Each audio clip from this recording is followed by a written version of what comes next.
Seperti apa sih sejarah dari Museum Kebangkitan Nasional ini? Penasaran kan sama koleksi yang ada di museum bertemakan Sekolah Dunia Pendidikan Kedokteran ini? Selengkapnya hanya di National History.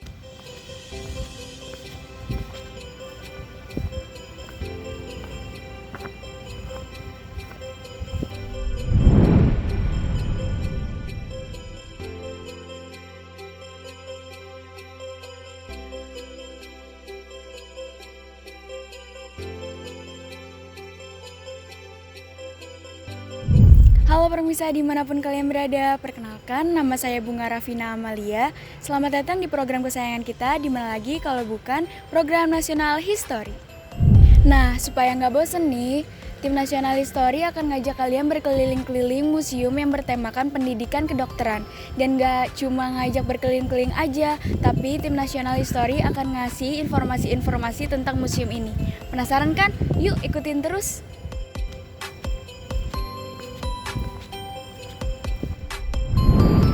Museum Kebangkitan Nasional ini beralamat di Jalan Dr. Abdul Rahman Saleh, nomor 26, RT 4 RW 5, Kecamatan Senen, Jakarta Pusat. Museum ini dibangun guna menjadi monumen bersejarah, serta menjadi saksi sejarah ditemukannya organisasi pergerakan modern pertama kali dengan nama Budi Utomo. Tapi sebelum tim National History ajak kalian berkeliling di museum ini, kalian harus tahu dulu dong sejarah dari Museum Kebangkitan Nasional ini. Jadi Museum Kebangkitan Nasional ini dulunya merupakan sekolah yang bernama Stovia. Stovia itu singkatan dari School Tot Opleiding van Inlandse Artsen, itu bahasa Belanda ya. Artinya sekolah kedokteran untuk bumi putra. Jadi ini dulunya adalah sekolah kedokteran atau mungkin kalau sekarang seperti SMK gitu ya, tapi jurusan kedokteran seperti itu. Nah, kemudian sampai dengan tahun 1926 kemudian sekolah kedokteran Jawa itu dipindah ke yang sekarang jadi Universitas Indonesia jurusan kedokteran. Nah, seperti itu. Kemudian setelah jadi Stovia, gedung ini juga jadi asrama Kenil ketika masa penjajahan Jepang tahun 1942. Kemudian setelah masa Kenil itu tahun 1974 gedung ini diresmikan sebagai Gedung Kebangkitan Nasional, belum museum ya, masih Gedung Kebangkitan Nasional. Diresmikan oleh Presiden Soeharno tahun 1974 dan kemudian 10 tahun kemudian 1984 itu diresmikan sebagai bangunan cagar budaya. Seperti itu, sampai akhirnya sekarang menjadi Museum Kebangkitan Nasional. Museum Kebangkitan Nasional menempati sebuah komplek bangunan bersejarah yang dibangun pada tahun 1899 di atas tanah seluas 15.742 meter persegi. Pada awalnya, bangunan digunakan sebagai gedung sekolah dan asrama School Tot Opleiding van Inlandse Artsen yang biasa kita kenal dengan Stovia atau Sekolah Dokter Bumi Putra. Bangunan dari gedung Stovia terlihat sangat kokoh karena bangunannya terdiri atas susunan tembok yang tebal. Stovia sendiri merupakan penyempurnaan dari sistem pendidikan kedokteran Sekolah Dokter Jawa yang didirikan pada tahun 1851 di Rumah Sakit Militer Weltevreden atau yang kita kenal sekarang Rumah Sakit Pusat Angkatan Darat Gatot Subroto. Sekolah Dokter Jawa ini menempati salah satu bangunan yang ada dalam rumah sakit militer karena pengajarnya merangkap sebagai dokter di rumah sakit tersebut. Pada masa itu, aktivitas pendidikan dan asrama Sekolah Dokter Jawa yang berlangsung setiap hari dinilai mengganggu kenyamanan rumah sakit. Karena itu, Dewan Pengajar memutuskan untuk memindahkannya dari lingkungan rumah sakit militer Weltevreden. Pada tahun 1899, Direktur Sekolah Dokter Jawa, Dr. Hermanus Frederik Krol, mulai melaksanakan pembangunan gedung baru di samping rumah sakit militer. Kegiatan pembangunan gedung sempat terhenti karena kurangnya biaya. Karena itu, Dr. Hermanus Frederik Krol berjuang keras mengumpulkan dana untuk membiayai pembangunan gedung tersebut. Pembangunan gedung dan asrama pelajar kedokteran dapat diselesaikan pada September 1901 berkat bantuan pengusaha perkebunan dari Delhi. Tanggal 1 Maret 1902, Gedung tersebut secara resmi digunakan untuk pendidikan kedokteran dan asrama yang dilengkapi dengan berbagai macam fasilitas yang dibutuhkan oleh orang yang menempatinya. Gedung baru tersebut menjadi tempat belajar dan tempat tinggal yang menyenangkan karena lingkungan sekitar gedung sangat asri. Halaman gedung dipenuhi tumbuhan-tumbuhan dan tanaman-tanaman yang indah. Pemanfaatan gedung baru ini menandai terjadinya perubahan dalam sistem pendidikan kedokteran di Hindia Belanda. Sekolah Dokter Jawa diganti menjadi School tot Opleiding van Inlandse Artsen atau STOVIA atau Sekolah Dokter Bumi Putra dengan masa pendidikan 9 tahun. Kurikulum pendidikan di STOVIA disesuaikan dengan School voor Officieren van Gezondheid di Utrecht, sehingga lulusan STOVIA hampir sama dengan lulusan sekolah di Eropa. Para pelajar STOVIA yang sudah menyelesaikan pendidikannya mendapatkan gelar Inlandse Arts atau Dokter Bumi Putra. Mereka diangkat menjadi pegawai pemerintah dan ditempatkan di daerah-daerah terpencil untuk mengatasi berbagai macam penyakit menular. Dokter-dokter muda ini akan dibekali dengan tas kulit yang berisi alat-alat kedokteran dan uang saku untuk perjalanan menuju lokasi bertugas. Tanah yang digunakan untuk membangun gedung STOVIA berbentuk persegi panjang yang tidak sempurna. Di beberapa titik bangunan digunakan untuk pemanfaatan ruangan. STOVIA menjadi lembaga pendidikan pertama yang menjadi tempat berkumpulnya para pelajar dari berbagai wilayah. Karena pemerintah memberikan kesempatan yang sama untuk menjadi pelajar STOVIA kepada semua anak Bumi Putra yang sudah memenuhi syarat.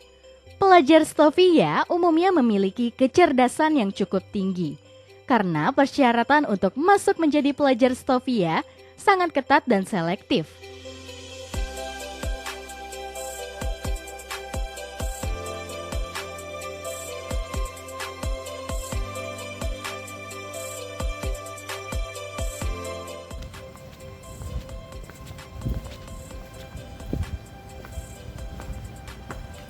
Halo permisa, masih pada fokus kan dengan topik pembicaraan kali ini?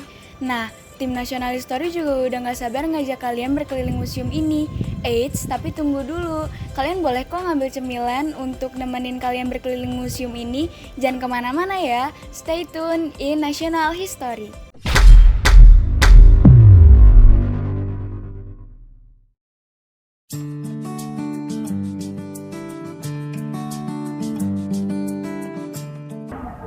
Frustasi, galau, solusinya cuma satu, ambil kopi aja.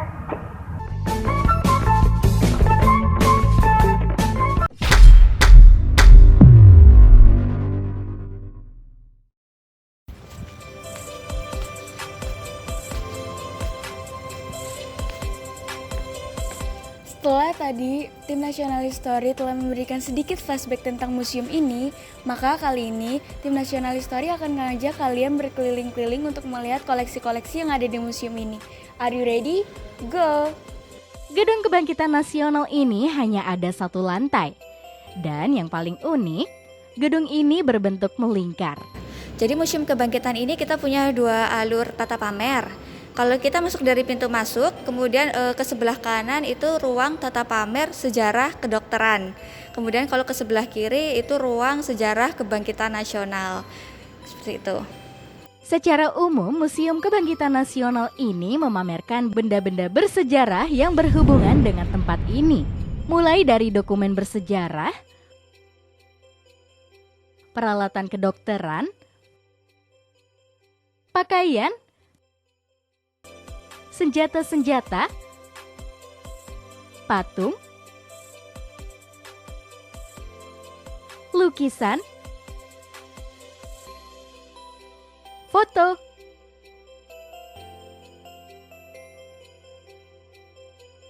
hingga diorama disajikan di Museum Kebangkitan Nasional ini. Benda-benda koleksi ini tertata rapih di dalam ruangan-ruangan koleksi. Ayo permisa, kita mulai trip ini di Museum Kebangkitan Nasional.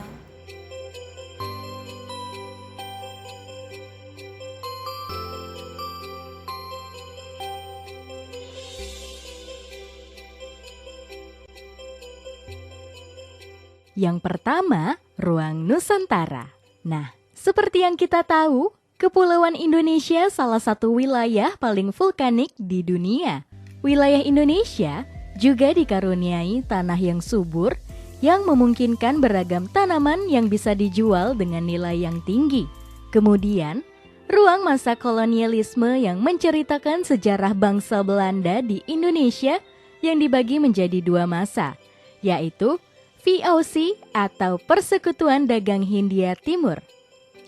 Kita lanjut lagi, ada ruang perlawanan lokal di Nusantara. Di ruangan ini, kalian bisa melihat beberapa senjata yang digunakan pada saat masa penjajahan bangsa Belanda. Lalu kita beranjak ke ruangan politik etis. Pada tahun 1899, Conrad Theodor van Deventer menulis artikel berjudul Hutang Kehormatan yang berisikan himbauan agar pemerintah kerajaan Belanda mengembalikan keuntungan bersih yang diterimanya kepada rakyat jajahan.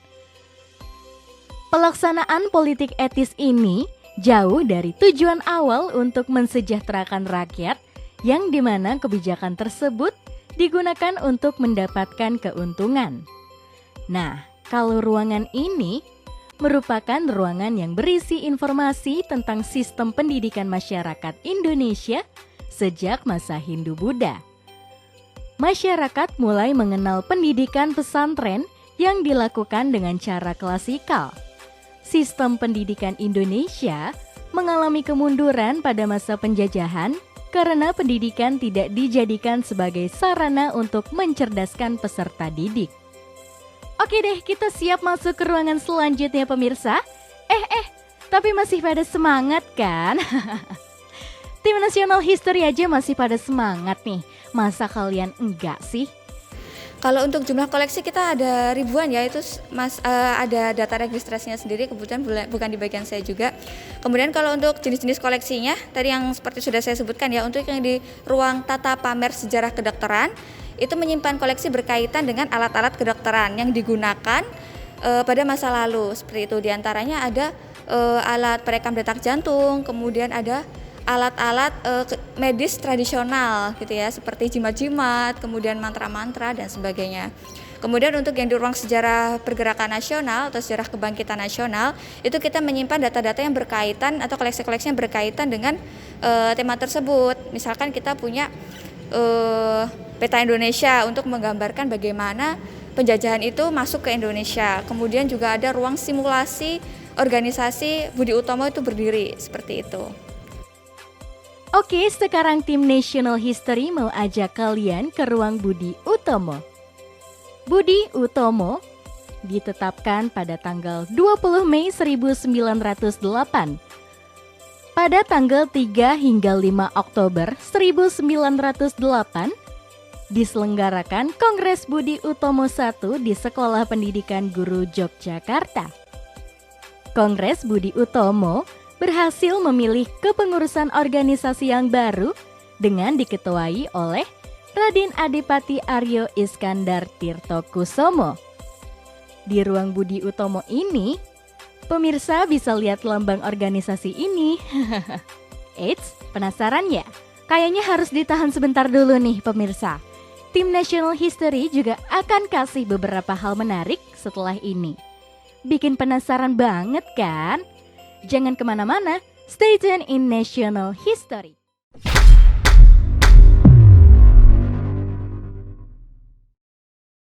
Ya guys, gimana kalian hari ini? Woi, ngevlog nih. Hari ini gila, udah gimana? Woi, ngevlog mulu. Lu ngevlog mulu, anak milenial banget lu ah. Yo, ilah gua ngevlog nih.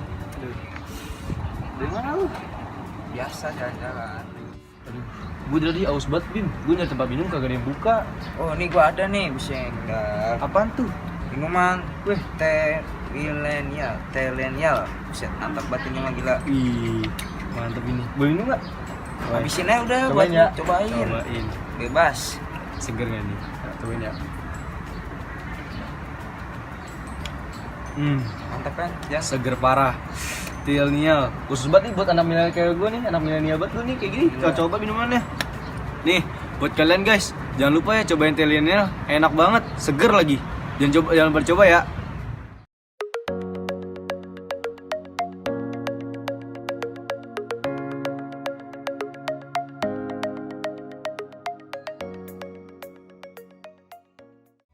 Cari kopi yang enak.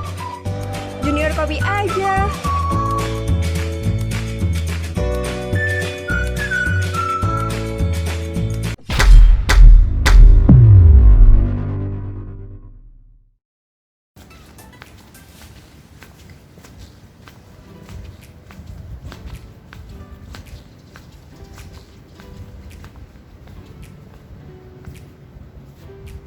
Halo permisa, terima kasih telah setia berada di program kesayangan kita, di mana lagi kalau bukan program National History. Kalian sudah siap kan untuk menjelajahi museum ini lagi? Ayo kita jelajahi lagi.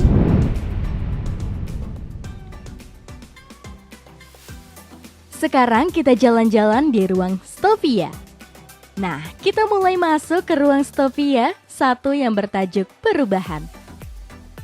Museum ini menyediakan beberapa bacaan yang dapat digunakan oleh pengunjung untuk mendapatkan informasi lebih lanjut mengenai dunia pengobatan tradisional Nusantara sebelum datangnya bangsa Barat. Lalu pada saat VOC datang dunia pengobatan Barat, harus berhadapan dengan berbagai penyakit tropis yang membuat mereka harus mengkombinasikan ilmu kedokteran Barat dengan ilmu kedokteran tradisional. Sekarang kita masuk ke ruang Stovia 4 yang bertemakan menuju dokter Indonesia yang bukan hanya sekedar in-landscape arts. Di ruangan ini juga terdapat nama-nama lulusan pelajar Stovia. Nah pemirsa, tadi kita sudah melihat ruangan-ruangan Stovia. Tim National History juga akan ajak pemirsa untuk melihat ruangan anatomi. Saat masuk ke dalam ruangan ini, kita langsung melihat seorang mayat yang tergeletak di meja otopsi. Dan selanjutnya kita ke ruang asrama para pelajar Stovia. Ruangan ini digunakan sebagai tempat tinggal para murid Stovia. Ruangan ini bentuknya memanjang, lengkap dengan ranjang serta bantal dan guling. Di bawah ranjang juga terdapat beberapa koper atau tas milik para pelajar, serta di samping ranjang juga terdapat lemari kayu. Nah pemirsa juga perlu tahu nih, kalau barang-barang yang terdapat di ruangan asrama ini memang tidak asli. Tetapi pihak pengolah museum membuat replika yang sama persis dengan waktu itu. Jadi kalian masih bisa merasakan auranya kok pemirsa. Kalau untuk kegiatan pembersihan koleksi setiap hari kita lakukan. Setiap hari kita lakukan dan itu bertahap. Jadi ada kalanya kita khusus kalau di bahasa museum itu konservasi ya. Kita khusus mengkonservasi alat-alat logam. Kemudian di saat yang lain kita fokus untuk mengkonservasi koleksi yang berkaitan dengan lukisan seperti itu. Jadi konservasi itu kita lakukan setiap hari secara bertahap dan terskema gitu.